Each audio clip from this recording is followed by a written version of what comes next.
ओफ, अब हट भी जाइए। अब और कितना रगड़ोगे मुझे? आधा घंटा से ऊपर हो गया, मेरा तो 2 बार हो भी चुका। थक गई मैं बहुत बुरी तरीके से, मेरी सांस फूल गई है, मेरी रानी ने भुनभुनाते हुए कहा और मुझे परे धकेलने की कोशिश की। बस मेरी जान, होने वाला है मेरा भी, बस 2-3 मिनट और, मैंने कहा और रानी की जन्नत में ताबड़तोड़ धक्के लगाने लगा क्योंकि मुझे जल्दी झड़ना था। रानी मेरे नीचे अपनी जांघें पूरी चौड़ी किए हुए पड़ी थी और उसकी अथाह गहरी जन्नत में मैं अपना मुसल पेले जा रहा था।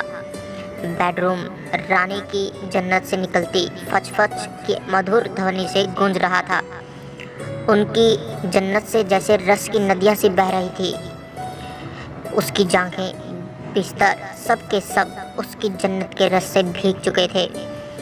उम्र हो गई आपकी, बच्चों की शादियां हो गई, लेकिन आपकी आदतें आज भी वही जवानी वाली हैं, जैसे कल ही शादी हुई हो। अरे अब थोड़ा धर्म कर्म में भी अपना मन लगाया करो। रानी जी ने मुझे ज्ञान दिया। मैंने कहा, ठीक है मेरी जान, तू भी तो 50 के होने वाली है, लेकिन तेरी ये मस्त जन्नत अभी भी वैसी ही जवान छोरी की तरह है जैसे 30 साल पहले थी। मैंने बीवी को मक्खन लगाया और उसकी जन्नत में फुर्ती से धक्के मारने लगा। सैया जी, अब रहने भी दो, ये मक्खनबाजी मैं पहचानती हूँ आपकी बहुत अच्छे से। बस इसी टाइम मेरी तारीफ करते हो आप, मतलब निकल जाए फिर पहचानते नहीं। मेरी जान, तू ही तो मेरी अर्धांगिनी है। अरे तेरे सहारे ही तो मैं ये भवसागर पार उतरूंगा ना। मैं अपनी बीवी को चूमते हुए कहा। अच्छा सुनो, 1 मिनट ध्यान से, मैं वो तो बताना भूल ही गई। अभी दोपहर में अदिति का फ़ोन आया था, आप उससे बात कर लेना कल सवेरे। अदिति बहुरानी का फ़ोन? किस लिए बात करना है? मैंने कहा। अदिति बहुरानी का नाम सुनते ही मेरे मुसल में अचानक से फुलावट आ गई। मैंने रानी के दोनों आम पकड़ के अपने मुसल को बाहर तक खींच के एक पावरफुल शॉट उसकी जन्नत में मार दिया, जैसे कि मैं अदिति बहुरानी को रगड़ता था। हाय राम, मार डाला रे। रानी ने मुझे कस के अपनी बाहों में समेट लिया और अपनी टांगे मेरी कमर में कस दी। मेरे मुसल ने भी लावा उगलना शुरू कर दिया। उधर रानी की जन्नत तीसरी बार झड़ने लगी। हम दोनों पति पत्नी कुछ देर यूं ही एक दूसरे की बाहों में पड़े अपनी अपनी सांसें काबू करते रहे। उनकी जन्नत रह रह के मेरे मुसल को निचोड़ रही थी और फिर वो सिकुड़ गई और मेरे मुसल को बाहर धकेल दिया। पास पड़ी नैपकिन से रानी ने मेरे मुसल को अच्छे से पोंछ दिया और अपनी जन्नत में घुसाकर उसे साफ करने लगी। हाँ, अब बता, अदिति क्या कह रही थी? अरे वो उसके चचेरे भाई की शादी है ना दिल्ली में, उसमें आपको जाना है, उसी के बारे में बात करनी है उसे। ठीक है, मैं कल बात कर लूँगा बहुरानी से। और सोने की कोशिश करने लगे हम दोनों। उसके बाद 10 दिन की ट्रेनिंग पर मेरे बेटे को बाहर जाना था और बहुरानी को अकेले न छोड़ने के कारण इसलिए मुझे उसके पास 10 दिन के लिए जाना पड़ा। उस 10 दिनों में हम ससुर बहू ने क्या क्या गुल खिलाए, कैसे कैसे ठुकाई की, वो सब आप पिछली कहानी में पढ़ चुके हैं। उस बात को 1.5 साल से कुछ ज़्यादा ही हो चुका है। इन 1.5 सालों में मैंने अपनी बहुरानी को देखा भी नहीं और ना ही कभी फ़ोन पर बातें की और ना ही कोई वीडियो चैट की। वैसे बहुरानी का फ़ोन तो लगभग रोज़ ही आता है, लेकिन अपनी सास के पास, लेकिन मुझसे कोई बात नहीं होती। बस सास बहू आपस में ही बतियाती रहती हैं। अब मेरे बेटे का ट्रांसफ़र बेंगलोर हो गया है, कंपनी की तरफ से फ्लैट भी मिला है, तो बेटा बहू बेंगलोर में ही रहते हैं अब। एक बात और, अभी हफ्ते भर पहले अदिति बहुरानी के चाचा जी हमारे यहाँ आए थे उनके इकलौते बेटे की शादी का निमंत्रण देने के लिए। वे लोग दिल्ली में रहते हैं, लड़की भी वहीं की है, तो शादी में किसी न किसी को दिल्ली तो जाना ही था। इस बारे में मैंने अपने बेटे से बात की तो उसने मना कर दिया कि उसे छुट्टी नहीं मिल रही। अब ऐसी स्थिति में मुझे ही जाना था शादी में। हालांकि अब शादी ब्याह में जाना मुझे अखरने लगा है, लेकिन जब कोई खुद आके निमंत्रण देके जाए और रिश्ता भी खास हो तो फिर जाना जरूरी भी हो जाता है। इन्हीं सब बातों को सोचते सोचते नींद ने कब मुझे घेर लिया पता ही नहीं चला। अगले दिन कोई 11:30 बजे मेरी श्रीमती जी ने मुझे फिर से याद दिलाया कि अदिति से बात करनी है। ठीक है, तो अपने फ़ोन से बात करा दे मेरी। रानी ने नंबर डायल करके फ़ोन मुझे दिया और खुद किचन में चली गई लंच की तैयारी करने के लिए। मैं फ़ोन कान से लगाए चेयर पर बैठा था। घंटी जा रही थी। कोई आधे मिनट बाद अदिति ने फ़ोन उठाया। हेलो मम्मी जी, नमस्ते। अदिति की सुरीली आवाज़ मेरे कानों में गूंजी। मैं 1.5 साल बाद इस आवाज़ को सुन रहा था। हेलो मम्मी जी। उधर से फिर वो बोली, हाँ अदिति बेटा, मैं हूँ। रानी तो किचन में है, खाना बना रही है। पापा जी नमस्ते, कैसे हैं आप? ठीक हूँ बेटा, खुश रहो। मैं भी ठीक से हूँ पापा जी। बेटा, रानी कह रही थी कि तुझे मुझसे कोई बात करनी है। हाँ पापा जी, वो मेरे भाई की शादी है ना दिल्ली में, उसी के बारे में बात करनी थी। बोलो बेटा, क्या बात है? पापा जी, मैं भी चलूँगी शादी में, एक ही तो भाई है मेरा। मैंने कहा ठीक है बेटा, तो फ्लाइट से दिल्ली आ जाना, मैं यहाँ से ट्रेन से पहुँच जाऊँगा। मैंने कहा ठीक है। तो उसने कहा नहीं पापा जी, आप पहले बेंगलोर आओ, फिर हम दोनों साथ ट्रेन से ही दिल्ली चलेंगे। मैंने कहा कि ये क्या कह रही है तू बहू, मुझे ट्रेन से बेंगलोर आने में 25-26 घंटे लग जाएंगे और फिर हम दोनों बेंगलोर से दिल्ली जाएंगे ट्रेन से। तुझे पता है बेंगलोर से दिल्ली जाने में कम से कम 35-36 घंटे लगते हैं सुपर फास्ट ट्रेन से। बेटा तू तो वैसे ही फूल सी नाजुक है, ट्रेन के सफ़र में तेरी हालत ख़राब हो जाएगी और मैं भी थक जाऊंगा। मैंने बहू को समझाया।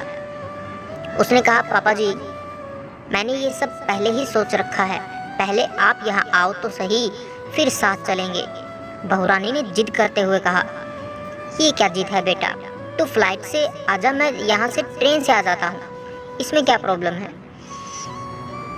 अरे पापा जी, हम दोनों साथ में और 36 घंटे का सफ़र, ज़रा फिर से सोचो तो सही आप। हाँ पता है 36 घंटे लगते हैं ट्रेन में, इसमें सोचना क्या। ट्रेन के खटर पटर में पूरी 2 रातें और एक पूरा दिन निकालना है, किसी सदा से कम नहीं होगा। अदिति बेटा, तेरे बदन की पोर पोर दुखने लगेगी और बुरी तरह थक जाएगी तू, और मेरी तो कमर ही अकड़ जाएगी उठते बैठते। इसलिए बेकार की जिद मत कर और तू प्लेन से ही दिल्ली चलिया, मैं यहाँ से ट्रेन से आ जाऊँगा। पापा जी, वही तो मैं चाहती हूँ कि मैं थक जाऊँ आपके साथ इन 36 घंटों में, और आप अच्छे से थका देना जिससे मेरे बदन की पोर पोर दुखने लगे, मेरे अंग अंग में मीठा दर्द होने लगे। बहुरानी जी बेहद मीठी आवाज़ में बोली। मैं समझा नहीं बेटा, लेकिन उसकी बातों का अर्थ समझकर मेरे दिमाग की बत्ती झक से जल उठी। पापा जी, आप भी ना कितने भोले हो, आप ज़रा गहराई से तो सोचो। मेरा मतलब है कि हम दोनों राजधानी एक्सप्रेस के एसी फर्स्ट क्लास के प्राइवेट कूप में, जिसमें सिर्फ 2 ही बर्थ होते हैं और जिसे हम भीतर से लॉक भी कर सकते हैं, फिर हम चाहे जो भी करें कोई हमें डिस्टर्ब करने वाला नहीं, वो भी पूरी 2 रातें और एक पूरा दिन लगातार फुल स्पीड से दौड़ती राजधानी एक्सप्रेस में, वो सब बेफिक्र होकर करना कितना मज़ेदार और नया अनुभव होगा। आपकी कमर जब ऊपर नीचे होती रहेगी तो अकड़ेगी कैसे पापा, ऐसा सोचो ना। वैसे भी हमें मिले पूरे 1.5 साल से ऊपर हो गया है, मेरा तो बहुत मन कर रहा है आपसे मिलने को। अच्छा, अब समझा, तो जीनियस है अदिति बेटा, और मैं कितना बुद्धू हूँ। मैंने कहा और खुद को जोर से चिकोटी काट के सजा दी कि यह बात मुझे पहले क्यों नहीं सूझी कि बहुरानी मुझे ट्रेन से ही चलने के लिए क्यों जोर दे रही है। तो अदिति ने कहा ठीक है पापा जी, मैं बेंगलोर निज़ामुद्दीन एक्सप्रेस से 2 एसी सीटें बुक करवा देती हूँ। आप 6 तारीख को यहाँ आ जाना, हम लोग अगले दिन 7 तारीख को दिल्ली चलेंगे। शादी तो 10 दिसंबर की है ना अदिति बेटा। कोई ऐसी ट्रेन देखना जिसमें 56 घंटे लगते हो दिल्ली पहुंचने में। अब रहने दो पापा जी, अभी तो आप बात समझ ही नहीं रहे थे, अब मन में लड्डू फूट रहे हैं आपके। अब तो मैं फ्लाइट से ही जाऊंगी दिल्ली और आप आते रहना पैसेंजर ट्रेन से। बहू रानी खनकती हंसती बोलने लगी, अरे अदिति बेटा, ऐसा जुल्म मत करना अपने पापा पे, तू तो मेरी इकलौती प्यारी प्यारी बहू रानी है ना। उधर से बहू रानी की आवाज़ आई, ठीक है बहू रानी, ट्रेन में तो मैंने भी कभी ठुकाई नहीं की, अब तेरी खैर नहीं, राजधानी से भी तेज स्पीड से तुझे ठोकूंगा, तुझे पूरी 2 रातों तक तेरी तंग जन्नत का मैं कबाड़ा बना के रख दूंगा। उधर से बहू रानी ने भी खनकती हंसी सुनाई दी और उसने फ़ोन काट दिया। मैंने फ़ोन को चूमा और किचन में जाके रानी को दे दिया, उसे अपना बेंगलोर और दिल्ली जाने का प्रोग्राम बता दिया। तो दोस्तों, जिस दिन बहू रानी से ये सब बातें हुई उस दिन पिछले साल नवंबर की 20 तारीख थी और अगले महीने दिसंबर की 3 तारीख को मुझे बेंगलोर रवाना होना था ताकि मैं 6 की सुबह बेंगलोर पहुंच सकूं। फिर अगले दिन 7 को दिल्ली के लिए निकलना था। वहां से मतलब मेरे पास 13 दिन ही शेष थे।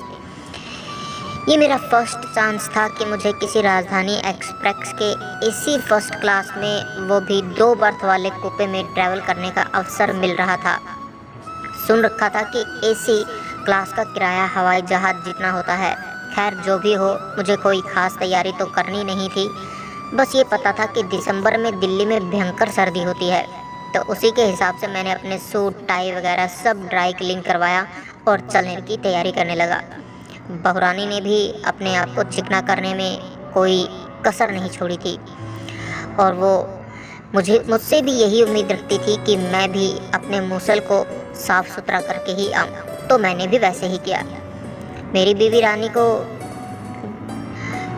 मेरे मूसल के आसपास बाल बहुत ज़्यादा पसंद है, क्योंकि वो कभी इसे मुंह में नहीं लेती, बस ठुकवाती है। ऐसे करते हुए उसको झड़ना अच्छा लगता है। सास बहू की पसंद हमेशा अलग अलग ही होती है, तो इन जन्नत वालियों माया ही निराली है। किसी को कुछ तो किसी को कुछ और किसी को कुछ और ही पसंद आता है। तो इस तरह हमारा प्रोग्राम सेट हो गया और मैं 6 दिसंबर की सुबह बेंगलोर जा पहुंचा। स्टेशन पर मेरा बेटा अपनी गाड़ी से मुझे रिसीव करने आया। स्टेशन से अलग पहुंचने में कोई 35-40 मिनट लगे। मैं गाड़ी से उतर गया और बेटा गाड़ी को पार्क करने लगा। तो ये थी दोस्तों ससुर बहू की काम वासना की पहली कड़ी। अगली कड़ी अगले दिन। तब तक के लिए चैनल पर बने रहें, सब्सक्राइब करें, लाइक करें और शेयर करें।